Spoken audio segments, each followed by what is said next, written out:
స్వామివారికి ప్రతినిత్యం మామిడాకులు కడుతున్నాం, అరటిమానులు కడుతున్నాం, తమలపాకులు వాడుతున్నాం, స్వామివారికి ఎన్నో రకాల పుష్పాలు వాడుతున్నాం. వీటన్నిటికీ తర్వాత సమిధులకు, హోమానికి సమిధులకు సప్త సమిధులని కొన్ని చెప్పారు. వాటన్నిటికీ కూడా ఆ మాన్లు పెంచాలి.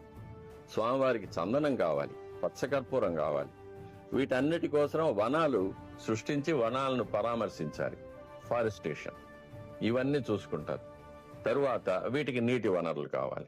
ఇది కాకుండా స్వామివారికి నిత్య ఆరాధనలో గోక్షీరం, ఆవు పాలు కావాల్సి వస్తుంది, అభిషేకానికి కావాల్సి వస్తుంది, పెరుగు కావాల్సి వస్తుంది, స్వామివారికి నైవేద్యాలు తయారు చేయడానికి, హోమానికి స్వామివారి నైవేద్యాలకు నెయ్యి కావాల్సి వస్తుంది, గుడిని శుభ్రం చేయడానికి ఆవు పంచితము గోమయము కావాల్సి వస్తుంది, పునుగు తీయడానికి పునుగు పిల్లులు కావాల్సి వస్తుంది, స్వామివారి ఉత్సవానికి ముందర వెళ్ళడానికి